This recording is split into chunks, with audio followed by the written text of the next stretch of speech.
후보님께서 과연 서민 대통령을 그러시는데 홍준표 후보 사퇴해야 합니다. 주적이 노조예요? 응당 기소해야 될 사건을 기소하지 않거나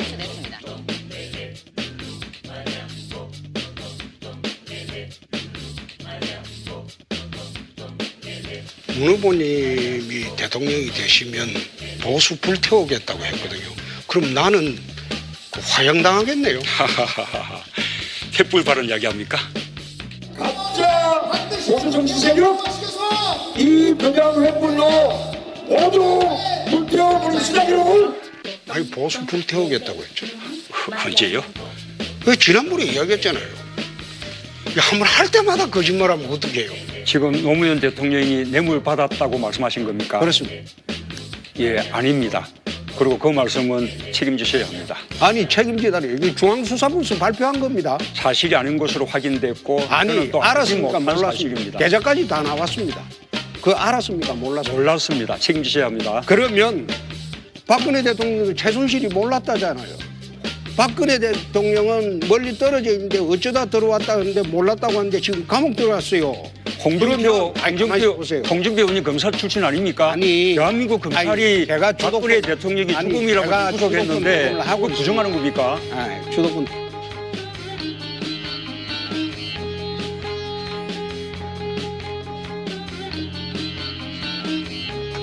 국가보안법 폐지하시겠습니까? 집권하시면? 예, 뭐 찬양, 고무, 뭐 그런 조항들은 개선해야 한다고 생각합니다. 아니 개선 문제가 아니고 국가보안법을 폐지하시겠습니까? 방금 답하지 않았습니까? 그러니까 찬양 고무만 개선하겠다? 우선은 그렇게 생각합니다. 2003년 여름에 청와대에 노무현 대통령하고 문재인 민정수석이 송영건 그 기무사령관을 불러가지고 저녁을 그 먹고 난 뒤에 기무사령관 보고 국가보안법 폐지하는데 앞장을 서라 이래 요청한 일 없습니까? 글쎄요, 무슨 기무사가 할 일이겠습니까? 송 전 기무사령관은 이 자리에서 노 대통령이 국보법이 우리나라를 위해 적절치 않다고 했고 문 수석이 자리가 끝날 때 총대를 좀 매달라 했다고 주장했습니다. 요청한 일이 없습니까? 열린 우리당이 국회에 폐지 법안을 제출했죠. 이보세요. 예. 제가 그 조사 때 입회했던 변호사입니다. 아니 말씀을 왜 버릇없이 해요? 그렇게 터무니없는 이거 이야기를 이보세요라니. 하십니까? 노무현 대통령 시절에 현금하고 달러 그 현물하고 넘어간 게 통일부 자료를 보면 한 44억 달러가 나옵니다. 그 금액은 그래서 오히려 이명박 박근혜 정부가 더 많았죠. 그래 안 그런 주죠. 팩트 확인해 보세요.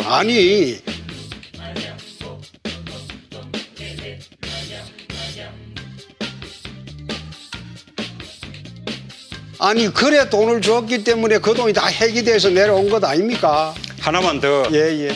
그렇게 해서 힘의 우위를 통한 무장 평화 정책을 추구를 하겠습니다.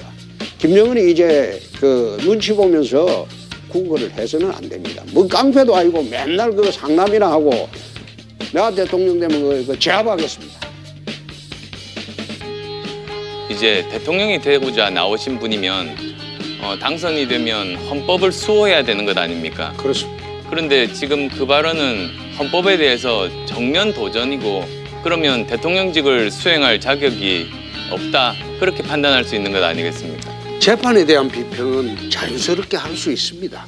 지금 문재인 후보도 한명숙 재판에 대해서 얼마나 대법원 앞에 가서 데모까지 안 했습니까? 지금 근데 나는 그 헌법재판소 앞에 가서 데모한 일은 없어요. 지금 데모한 적 없습니다.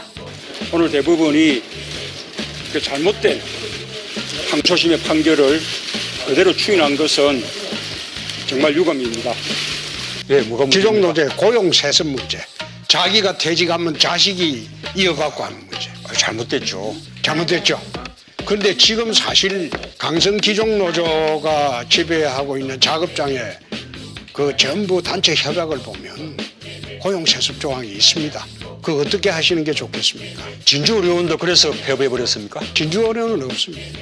도민의 세금만 축내고 맨날 스트라이크만 하고 일을 안 해서 폐업을 했죠. 지난번에 메르스 때 경남이 음압 병상이 없어서 굉장히 애를 먹었는데 진주의료원은 다 전부 그 중환자실이 다 음압 병상이었지 않습니까? 음압병상이 없었습니다.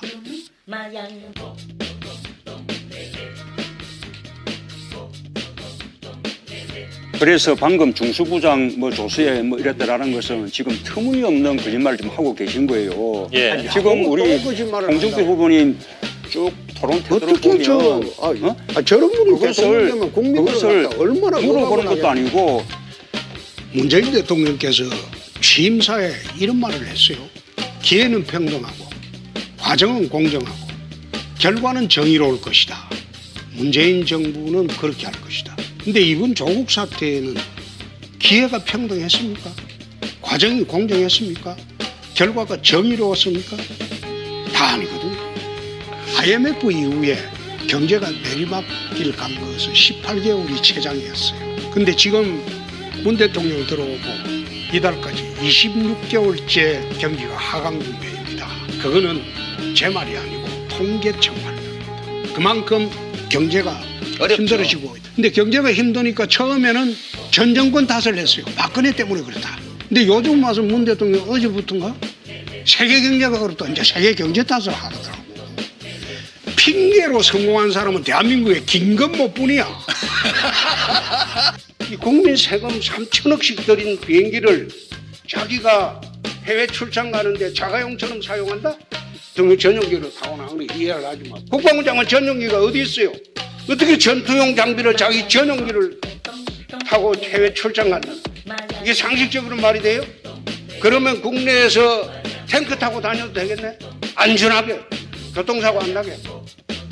막말 또 다소 가벼운 언에 보수로서 품격이 없다 이런 지적이 계속 나오는데요. 거기에 대한 입장은 어떠십니까? 내가 막말한 거 한번 대보십시오. 죽자 시리즈라고 그러면 이수진 장군이 생적사, 뭐 사적생 그것도 막말이네. 뭐 이수진 장군이 생적사, 사적생 뭐 그 이야기한 것도 죽자는 이야기야. 그것도 막말이네. 노무현 대통령 자살했다. 그 팩트지 않습니까? 그걸 갖다가 참 서가하셨다. 그 말했으면 절대 막말이라고 안 했을 거예요. 옛날에 사실 막말이면 노무현 대통령께서 제일 심했죠. 대통령 짓 못해 먹겠다. 좌파우파도 싸움 싫어해요. 싸움 좋아하는 사람 대한민국에 그건 조직폭력배밖에 없어요. 그러나 왜 싸워야 하느냐? 그거는 우리가 내세우는 정당의 가치를 실현하기 위해서, 그게 훼손되는 걸 막기 위해서 싸우는 겁니다. 이재명 지사는 막말을 넘어서 그 쌍욕하는 사람이야. 두 번째, 꼰대 이미지라는 거는 이게 붙여버리면 이걸 벗어나기가 굉장히 힘들어요. 요즘 젊은 꼰대들이 얼마나 많습니까? 그리고 젊은 여성 문제인데 제가 이야기하는 것은 남성 우월주의자가 아니고 홍준표는 상남자입니다. 난 막 그렇게 살아요. 적어도 내각시에 관한 문제는 그는 내가 무한 책임을 지고 사는 거예요. 조국 장관도 이야기하면서 가정에서 일어난 일을 지가 책임지고 들어갔으면 지각시 살고 지 딸 살고 자기 사촌동생 살고 친동생 살고 다 살았을 건데 자기가 빠져나가려고 하는 바람에 딴 사람들이 가족 전체가 범죄자이 돼버렸어요. 내가 그런 거 쳐다보면서 저렇게 살면 안 된다. 가족에 무슨 일이 있으면 각시가 잘못했으면 내가 책임지겠다고 해야지. 내가 대신 들어가야지. 나는 인생을 그래 살아요. 난 내각시 덕에 사는 사람이다. 부엌에 들어가 본 일이 없다. 아니 우리 집사람이 못 들어오게 해요. 남자가 부엌에 들어오는 거 아니다. 아니 그러니까 옛날에는 그랬다니까. 지금은 부부 맞벌이라고 캐리어 우먼 시대야. 여성이 사회활동을 본격적으로 하는 시대야. 우리 아들들은 요리도 하고 밥도 짓고 다 합니다. 그 뒤에 내가 설거지도 해요. 이제 나이가 들어가지고 집사람하고 둘이 살면서 설거지도 하고 밥도 짓고 다 해요. 문재인 후보가 4년 전에 대선 슬로건으로 나라다운 나라 만든다고 했습니다. 지금 시중에서는 이게 나라냐 그렇게 이야기합니다. 이게 나라냐에 앞장서서 또 요즘 돌고 있는 말이 나라가 네 거냐. 여기에 대해서는 어떻게 생각하십니까? 예, 글쎄요. 저는 처음 듣는 말씀입니다. 아 그렇습니까? 예. 사람이 흠이 하나도 없는 사람은 없을지 모르겠습니다. 그리고 지금 시작입니다.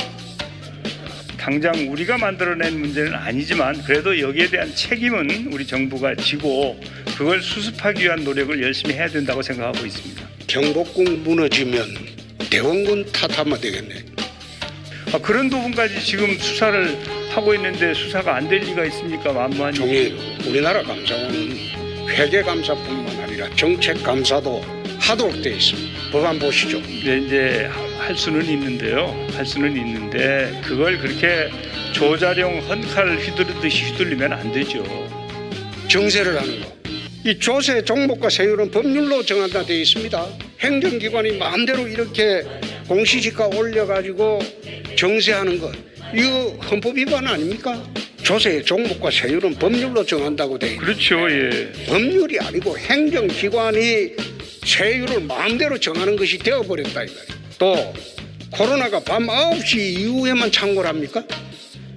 아니 미국 당국에는 제공하고 대한민국 국민들이 가장 이해관계가 깊은 사람들인데 너희들은 알 필요 없다. 우리끼리 다 알아서 할 테니까 너희들은 알 필요 없다. 그 뜻입니까? 그건 잘 아시면서 그러십니까? 네, 잘 몰라요. 북풍 공작 색깔론 이야기했어요. 왜 이게 문제가 되느냐? 이것은 색깔론도 아니고 부품 공작도 아니고 본질론입니다. 그러면 국토방위는 왜 합니까? 추적이 어디입니까? 국민을 지키기 위해서 하는 거 아닙니까? 예? 국민의 안전과 아니 그러니까 지키기 위해서 하는 거 아닙니까? 우리 안전을 위협하는 사람이 어디 있습니까? 북에 있죠? 그렇죠? 그러니까 지난번 토론 때도 640만 달러 노무현 대통령 뇌물 이야기를 하니까 책임지라. 내 책임지겠습니다. 사실이 아닙니다. 예, 사실이 아니면 내가 후보 사퇴하겠습니다. 사실이면 어떻게 하시겠습니까? 어떻게 토론하시는데 같은 후보끼리 그렇게 협박을 할 수가 있습니까? 내가 참 어이가 없고 아무리 선거라고 하지만은 이게 집권하고 난 뒤에 본색이 드러날 걸 왜 이런 식으로 사드 배치도 오락가락하고 선거 때문에